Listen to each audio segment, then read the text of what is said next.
Φίλες και φίλοι, γεια σας. Είμαι ο Γιώργος Αδάλης και επειδή έχω μείνει αρκετά σιωπηλός τους τελευταίους μήνες, αποφάσισα σήμερα να ασχοληθούμε με ένα θέμα το οποίο το βλέπω να έχουν χυθεί τόνους μελάνης, αλλά μάλλον το έχουμε πιάσει το θέμα αυτό από μια άλλη άκρη. Και μιλάω φυσικά για την υπόθεση Μπελέρη, η οποία υποτίθεται ότι είναι μια υπόθεση εξωτερικής πολιτικής, αλλά αρχίζω και αποκτώ την πεποίθηση ότι μάλλον πρόκειται για μια υπόθεση εσωτερικής πολιτικής. Εάν πρόκειται για υπόθεση εξωτερικής πολιτικής, εγώ νομίζω ότι καταρχάς θα έπρεπε να είχε απολυθεί ο Υπουργός Εξωτερικών, ο κύριος Γεραπετρίτης, για αυτή την παταγώδη αποτυχία του. Αν είναι δυνατόν μια χώρα η οποία θέλει να έχει καλές σχέσεις με την Ελλάδα, όπως λέει τουλάχιστον η Αλβανία, να κάνει όλα αυτά τα πράγματα κατά ενός δημάρχου ο οποίος εκλέγεται από την ελληνική μειονότητα, η οποία είναι επίσημα ελληνική μειονότητα από τη συνθήκη του 1913, η οποία έχει γίνει διάτρητη βέβαια, για την οποία όχι απλά δεν ενδιαφέρεται κανένας, αλλά εδώ έναν δήμαρχο στη Χιμάρα τον έχουν βάλει φυλακή 1 χρόνο με γελίες κατηγορίες, με κατηγορίες οι οποίες δεν έχουν καμία σχέση με το διεθνές δίκαιο, και μάλιστα με έναν πρωθυπουργό μιας χώρας ο οποίος έρχεται εδώ και μας πουλάει και υπηρεσίες καλής γειτονίας, όχι με την Ελλάδα αλλά με την Τουρκία. Τι θέλω να πω? Η γνώμη δικιά μου ευθυγραμμίζεται αυτή τη φορά στην υπόθεση Μπελέρη με αυτή του Αλέξανδρου Μαλιά, του πρώην διπλωμάτη.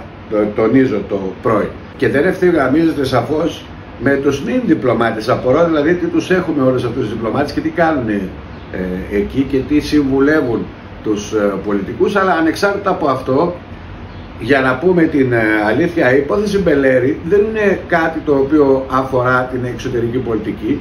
Είναι κάτι το οποίο αφορά συγκεκριμένα κεφάλαια, αφορά συγκεκριμένες επενδυτικές ροές, οι οποίες στοχεύουν στη Χιμάρα και γίνονται από πολύ συγκεκριμένους επιχειρηματίες. Αυτό είναι η όλη υπόθεση. Τα υπόλοιπα εγώ προσωπικά τα ακούω βερεσέ. Αλλά για να δούμε λίγο αυτή την υπόθεση, να την πάρουμε λίγο από την γέννησή της, εγώ προσωπικά δεν έχω ξαναδεί τέτοιο κατηγορητήριο ούτε σε χώρες όπως είναι η Μπουζουμπούρα, ούτε στο Ακβαντουκούκου, ούτε σε μπανανίες της εποχής του 1700 και του 1600, όπου εκεί βάζανε με συνοπτικές διαδικασίες φυλακή όχι μόνο δημάρχους, όποιον βρίσκαν μπροστά τους. Και ρωτάω δηλαδή, η κυρία Φόρντερ Λάιεν τι έχει κάνει γι' αυτό? Τώρα δεν μιλάμε για απλά έναν δήμαρχο, μιλάμε για έναν εκλεγμένο ευρωβουλευτή. Μόνο τρώμε αστακούς με τον κύριο Μητσοτάκη? Ο κύριος Μητσοτάκης τι κάνει? Μόνο τρώει αστακούς με την κυρία Φόρντερ Λάιεν και ενόψει των εκλογών? Ο άλλος, ο Μισελ, τι κάνει αυτός? Τι κάνουν τα όργανα της Ευρώπης? Εδώ είδαμε να φεύγει από την Ευρωπαϊκή Ένωση η Μεγάλη Βρετανία, επί δικαίων ή επί αδίκων, και να θέλουν κάποιοι να αντικαταστήσουν αυτό το μεγάλο φευγιό με την Αλβανία. Γιατί να έρθει η Αλβανία στην Ευρωπαϊκή Ένωση, για να καταλάβω εγώ δηλαδή? Για να μπορεί και με τη βούλα της Ευρωπαϊκής Ένωσης να φυλακίζει δημάρχους οι οποίοι δεν είναι αρεστοί στο καθεστώς εκεί? Ή μήπως στην Ευρωπαϊκή Ένωση δεν ξέρουν τι ακριβώς γίνεται στην Αλβανία και ποιο είναι το μεγάλο λαθρεμπόριο που διεξάγεται σε όλο τον πλανήτη? Πρέπει να σας το πω εγώ μέσω του YouTube και να κατεβάσω το κανάλι αυτό εδώ? Όχι, το ξέρετε όλοι. Ξέρετε λοιπόν ποιο είναι το λαθρεμπόριο που γίνεται εκεί, ξέρετε ποιοι διεξάγουν το λαθρεμπόριο, ξέρετε ότι στη Χιμάρα και σε όλη αυτή την περιοχή γενικά έχει επιλεγεί για να γίνουν business γύρω από τον τουρισμό και φτηνές business, και γι' αυτό σας έχω βάλει εδώ για να δείτε από πάνω μου ακριβώς, αντί για να κάθετε οράμα να ασχολείται με το νόμισμά του, το οποίο έχει πάει 1 cents, εδώ κοιτάξτε πάνω, 1 cents ισούται με 1 λεκ αλβανικό. 1 λεκ αλβανικό. Και αντί εμείς να ρωτήσουμε, παιδιά, γιατί το νόμισμά σας το ονομάζετε λεκ?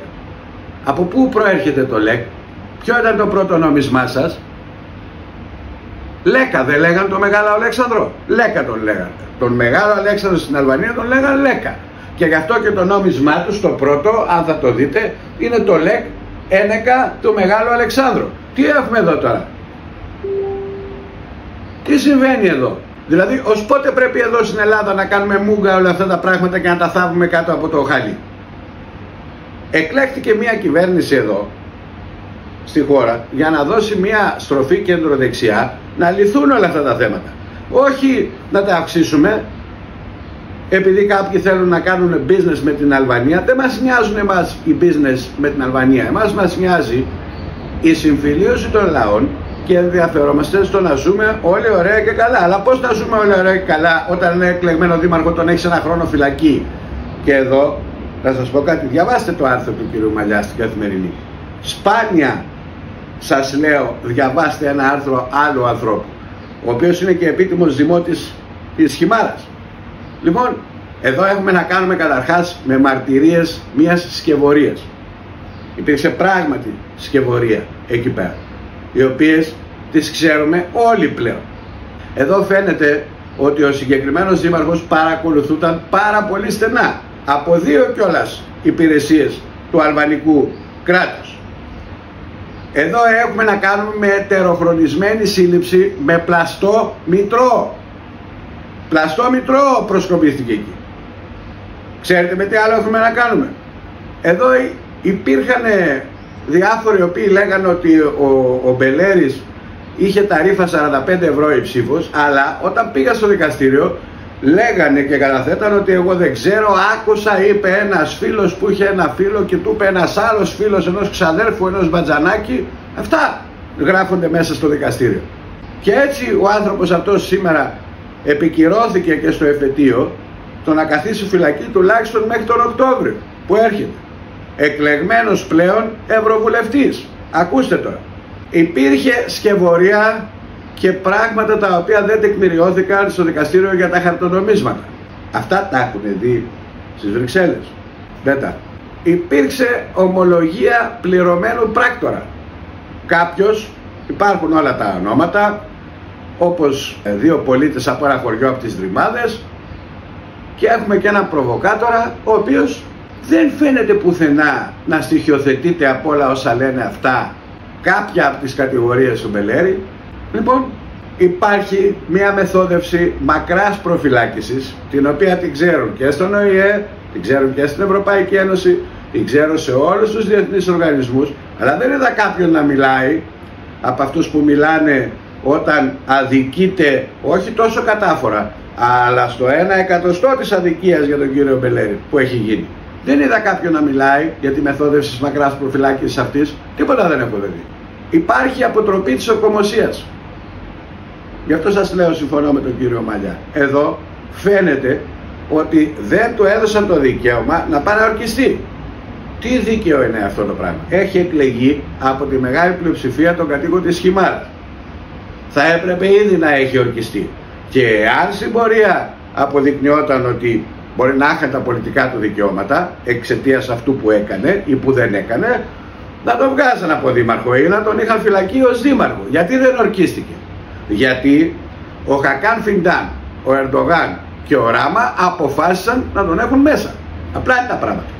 Εδώ λοιπόν θα πρέπει στην Ελλάδα να πούμε επιτέλους στον κόσμο γιατί γίνεται όλη αυτή η ιστορία με τον Μπελέρη. Διότι εδώ έχουμε να κάνουμε επιχειρηματικά συμφέροντα που θέλουν να αναβαθμίσουν μια συγκεκριμένη περιοχή. Κάποιοι θέλουν να πάρουν μια περιοχή συγκεκριμένη στην Αλβανία πάρα πολύ φθηνά, στη Χιμάρα, να την αξιοποιήσουν, και σε αυτά τους τα σχέδια ο δήμαρχος Μπελέρης ήταν εμπόδιο. Και γι' αυτό με αυτές τις γελίες προφάσεις τον βάλαν φυλακή και γι' αυτό τον δικάσαν με ανυπόστατες κατηγορίες και γι' αυτό είναι ακόμη μέσα, και πολύ φοβάμαι ότι γι' αυτό δεν μιλάει σοβαρά κανένας στην Ευρωπαϊκή Ένωση. Προφανώς θέλουν να γλύψουν κόκαλα, από ό,τι κατάλαβα από αυτή τη φυλάκιση. Φίλες και φίλοι, εδώ και αρκετό καιρό αποφεύγω να πάρω θέση, διότι πίστευα ότι εδώ στην Ελλάδα θα υπάρξουν κάποιοι άνθρωποι οι οποίοι θα ενωθούν μπροστά σε αυτή την επέσχυντη ιστορία και τη μαρτυρία που τραβάει ένας άνθρωπος, και τα κόμματα θα κάνουν το χρέος τους. Αλλά εδώ είδα ότι όχι απλά δεν κάναν το χρέος τους, αλλά επιτρέψανε και στον Ράμα να έρθει και να βγάζει διαλέξεις και να προσπαθεί να γοητεύσει τα πλήθη των ψηφοφόρων του εντός της πατρίδας μας. Λοιπόν, αυτό για μένα, τουλάχιστον όλη αυτή η ντροπή θα έπρεπε να είχε ξεπληθεί από μια παραίτηση του ίδιου του Υπουργού Εξωτερικών ή μια αντικατάσταση του Υπουργού Εξωτερικών, και με την τοποθέτηση εκεί ενός ανθρώπου ο οποίος ξέρει πώς να λύνει τέτοια προβλήματα, ή ενός ανθρώπου που ξέρει πώς να επιτρέπει να μην δημιουργούνται αυτά τα προβλήματα. Τώρα λοιπόν έχουμε φτάσει στο επέσχυντο σημείο ένας εκλεγμένος ευρωβουλευτής να είναι φυλακή και να υπηρετεί στη φυλάκισή του μέχρι και τον επόμενο Οκτώβριο. Και επειδή τώρα έχουμε τις εκλογές μέχρι αυτή τη βδομάδα για το ποιοι θα τοποθετηθούν στα ανώτατα αξιώματα, βλέπετε δεν μιλάνε και πολύ. Η κυρία Φόντερ Λάιεν ή οι αντίπαλοι της δεν λένε τίποτα για την υπόθεση Μπελέρη. Νομίζω ότι είναι η μεγαλύτερη ντροπή η οποία έχουμε ζήσει ως Έλληνες μετά αυτό που έγινε το 2018 από το Τσίπρα, και νομίζω ότι δεν έχουμε βρει ακόμα πάτο, αλλά έχει κι άλλο να πάει πιο κάτω η ιστορία. Διότι εδώ δεν μιλάμε πλέον για κάτι το οποίο αφορά τις δύο χώρες, δεν μιλάμε για ελληνο-αλβανικές διαφορές όπως στην περίπτωση της ΑΟΣ που είναι άλλη ιστορία εκεί, αλλά εδώ μιλάμε καθαρά για business. Καλά κέρδη εύχομαι σε όλους όσους συμμετέχουν στην ιστορία του Μπελέρη.